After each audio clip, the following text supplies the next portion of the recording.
श्रीमद्भागवत महापुराण तृतीय स्कंध सृष्टि का विस्तार। श्री मैत्रेय जी ने कहा, विदुर जी, यहाँ तक मैंने आपको भगवान की काल रूप महिमा सुनाई। अब जिस प्रकार ब्रह्मा जी ने जगत की रचना की वह सुनिए। सबसे पहले उन्होंने अज्ञान की 5 वृत्तियां तम, मोह, महामोह, तामिस्त्र, अंधतामिस्त्र रची। किंतु इस अत्यंत पापमयी सृष्टि को देखकर उन्हें प्रसन्नता नहीं हुई। तब उन्होंने अपने मन को भगवान के ध्यान से पवित्र कर उससे दूसरी सृष्टि रची। इस बार ब्रह्मा जी ने सनक, सनंदन, सनातन और संत कुमार ये 4 निवृत्ति परायण उधर्व रेता मुनि उत्पन्न किए। अपने इन पुत्रों से ब्रह्मा जी ने कहा, पुत्रों, तुम लोग सृष्टि उत्पन्न करो। किंतु वे जन्म से ही मोक्ष मार्ग, निवृत्ति मार्ग का अनुसरण करने वाले और भगवान के ध्यान में तत्पर थे, इसीलिए उन्होंने ऐसा नहीं करना चाहा। जब ब्रह्मा जी ने देखा कि मेरी आज्ञा न मानकर मेरे ये पुत्र मेरा तिरस्कार कर रहे हैं, तब उन्हें असह्य क्रोध हुआ। उन्होंने उसे रोकने का प्रयत्न किया, किंतु बुद्धि द्वारा उनके बहुत रोकने पर भी वह क्रोध तत्काल प्रजापति की मोहों के बीच में से एक नील लोहित, नीले और लाल रंग के बालक के रूप में प्रकट हो गया। वे देवताओं के पूर्वज भगवान रुद्र रो रो कर कहने लगे, जगत पिता विधाता, मेरे नाम और रहने के स्थान बतलाइए। तब कमल योनि भगवान ब्रह्मा ने उस बालक की प्रार्थना पूर्ण करने के लिए मधुरवाणी में कहा, रो मत, मैं अभी तुम्हारी इच्छा पूरी करता हूँ। देवश्रेष्ठ, तुम जन्म लेते ही बालक के समान फूट फूट कर रोने लगे, इसीलिए प्रजा तुम्हें रुद्र नाम से पुकारेगी। तुम्हारे रहने के लिए मैंने पहले से ही हृदय, इंद्रिय, प्राण, आकाश, वायु, अग्नि, जल, पृथ्वी, सूर्य, चंद्रमा और तप ये स्थान रच दिए हैं। तुम्हारे नाम मन्यु, मनु, महिनस, महान, शिव, ऋतध्वज, उग्ररेता, भाव, काल, वामदेव और धृतव्रत होंगे, तथा धी, व्रति, उष्णा, उमा, नियुत, सर्पी, इला, अंबिका, इरावती, सुधा और दीक्षा ये 11 रुद्राणियां तुम्हारी पत्नियां होंगी। तुम उपयुक्त नाम, स्थान और स्त्रियों को स्वीकार करो और इनके द्वारा बहुत सी प्रजा उत्पन्न करो, क्योंकि तुम प्रजापति हो। लोक पिता ब्रह्मा जी से ऐसी आज्ञा पाकर भगवान नील लोहित बल, आकार और स्वभाव में अपने ही जैसी प्रजा उत्पन्न करने लगे। भगवान रुद्र के द्वारा उत्पन्न हुए उन रुद्रों को असंख्य यूथ बनाकर सारे संसार को भक्षण करते देख ब्रह्मा जी को बड़ी शंका हुई। तब उन्होंने रुद्र से कहा, सुरश्रेष्ठ, तुम्हारी प्रजा तो अपनी भयंकर दृष्टि से मुझे और सारी दिशाओं को भस्म किए डालती है, अतः ऐसी सृष्टि और न रचो, तुम्हारा कल्याण हो। अब तुम समस्त प्राणियों को सुख देने के लिए तप करो, फिर उस तप के प्रभाव से ही तुम पूर्ववत इस संसार की रचना करना। पुरुष तप के द्वारा ही इंद्रियातीत, सर्वांतर्यामी, ज्योति स्वरूप श्री हरि को सुगमता से प्राप्त कर सकता है। श्री मैत्रेय जी कहते हैं, जब ब्रह्मा जी ने ऐसी आज्ञा दी तब रुद्र ने बहुत अच्छा कहकर उसे शिरोधार्य किया और फिर उनकी अनुमति लेकर तथा उनकी परिक्रमा करके वे तपस्या करने के लिए वन को चले गए। इसके पश्चात जब भगवान की शक्ति से संपन्न ब्रह्मा जी ने सृष्टि के लिए संकल्प किया, तब उनके 10 पुत्र और उत्पन्न हुए। उनसे लोक की बहुत वृद्धि हुई। उनके नाम मरीचि, अत्रि, अंगिरा, पुलस्त्य, पुलह, क्रतु, भृगु, वशिष्ठ, दक्ष और 10वें नारद थे। इनमें नारद जी प्रजापति ब्रह्मा की गोद से, दक्ष अंगूठे से, वशिष्ठ प्राण से, भृगु त्वचा से, क्रतु हाथ से, पुलह नाभि से, पुलस्त्य ऋषि कानों से, अंगिरा मुख से, अत्रि नेत्रों से और मरीचि मन से उत्पन्न हुए।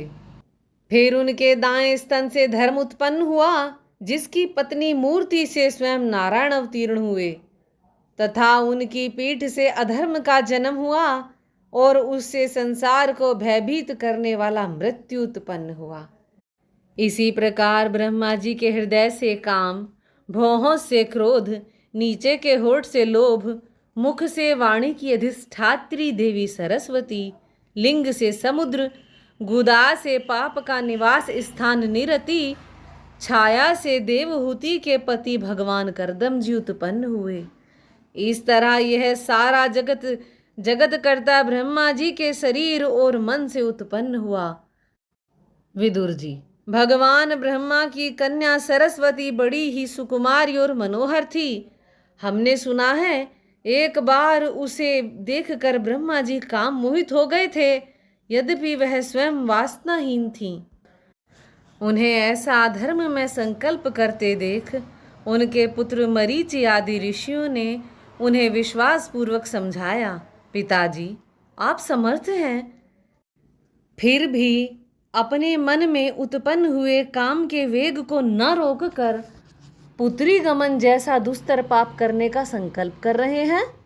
ऐसा तो आपसे पूर्ववर्ती किसी भी ब्रह्मा ने नहीं किया और न आगे ही कोई करेगा। जगत गुरु, आप जैसे तेजस्वी पुरुषों को भी ऐसा काम शोभा नहीं देता, क्योंकि आप लोगों के आचरणों का अनुसरण करने से ही तो संसार का कल्याण होता है। जिन श्री भगवान ने अपने स्वरूप में स्थित इस जगत को अपने ही तेज से प्रकट किया है, उन्हें नमस्कार है। इस समय वे ही धर्म की रक्षा कर सकते हैं। अपने पुत्र मरीचि आदि प्रजापतियों को अपने सामने इस प्रकार कहते देख प्रजापतियों के पति ब्रह्मा जी बड़े लज्जित हुए और उन्होंने उस शरीर को उसी समय छोड़ दिया। तब उस घोर शरीर को दिशाओं ने ले लिया। वही कोहरा हुआ जिसे अंधकार भी कहते हैं। एक बार ब्रह्मा जी यह सोच रहे थे कि मैं पहले की तरह सुव्यवस्थित रूप से सब लोगों की रचना किस प्रकार करूं। इसी समय उनके 4 मुखों से 4 वेद प्रकट हुए। इनके सिवा उपवेद, न्याय शास्त्र, होता, उद्गाता, अधर्व्यू और ब्रह्मा, इन 4 ऋत्विजों के कर्म, यज्ञों का विस्तार, धर्म के 4 चरण और 4 आश्रम तथा उनकी व्रतियां, ये सब भी ब्रह्मा जी के मुख से ही उत्पन्न हुई। विदुर जी ने पूछा, तपोधन, विश्व रचयिताओं के स्वामी श्री ब्रह्मा जी ने जब अपने मुखों से इन वेदों को रचा है, तो उन्होंने अपने किस मुख से कौन सी वस्तु उत्पन्न की, यह आप कृपा करके मुझे बतलाइए। श्री मैत्रेय जी ने कहा, विदुर जी, ब्रह्मा जी ने अपने पूर्व, दक्षिण, पश्चिम और उत्तर के मुख से क्रमशः ऋक्, यजु, साम और अथर्व वेदों को रचा तथा इसी क्रम से शस्त्र, होता का कर्म, इज्जा, अधर्व्यु का कर्म, स्तुति, स्तोम, उद्गाता का कर्म और प्रायश्चित, ब्रह्मा का कर्म, इन 4 की रचना की। इसी प्रकार आयुर्वेद चिकित्सा शास्त्र, धनुर्वेद शस्त्र विद्या, गंधर्व वेद संगीत शास्त्र और स्थापत्य वेद शिल्प विद्या, इन 4 उपवेदों को भी क्रमशः उन पूर्वादि मुखों से ही उत्पन्न किया। फिर वह सर्वदर्शी भगवान ब्रह्मा ने अपने 4 मुखों से इतिहास पुराण रूप 5वां वेद बनाया। इसी क्रम से षोडशी और उक्त, चयन और अग्निष्टोम, आप्तोर्यम और आतिरात्र तथा वाजपेय और गौसव, ये 2 याग भी उनके पूर्वादि मुखों से ही उत्पन्न हुए। विद्या, दान, तप और सत्य, ये धर्म के 4 पाद और व्रतियों के 4 आश्रम भी इसी क्रम से प्रकट हुए।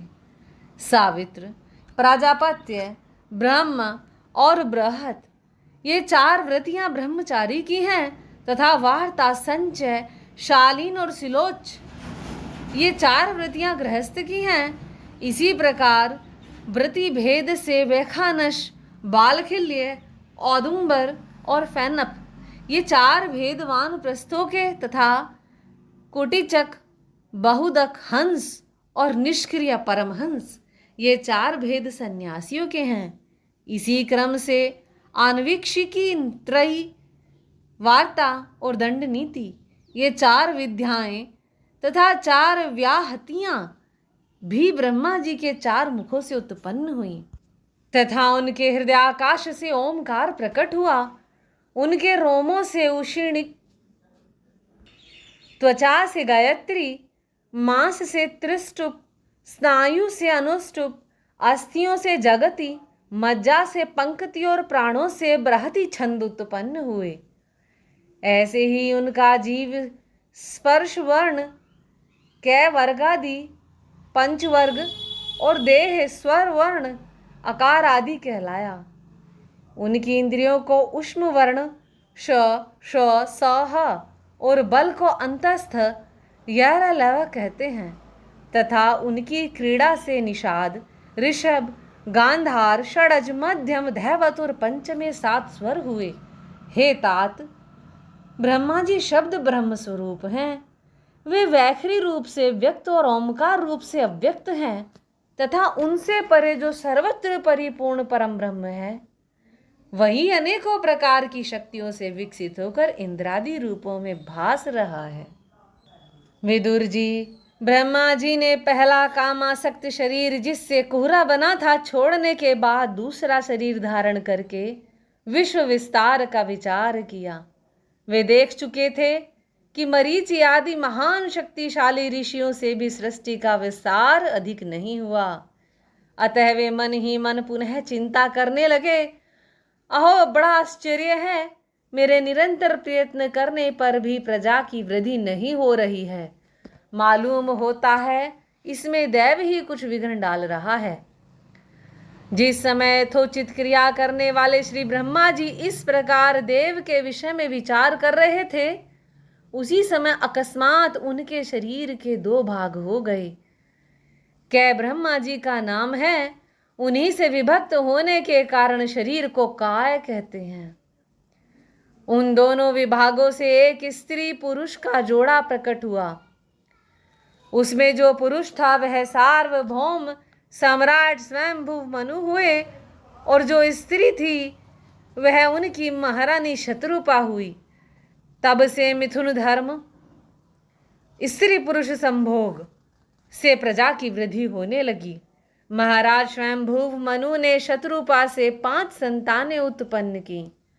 साधु शिरोमणि विदुर जी, उनमें प्रियव्रत और उत्तानपाद 2 पुत्र थे तथा आकुति, देवहूति और प्रसूति 3 कन्याएं थीं। मनु जी ने आकुति का विवाह रुचि प्रजापति से किया। मंझली कन्या देवहूति करदम जी को दी और प्रसूति दक्ष प्रजापति को। इन तीनों कन्याओं की संतति से सारा संसार भर गया। बोलिए श्रीमद् भागवत महापुराण की जय। श्री कृष्ण भगवान की जय। श्रीमन राधे राधे।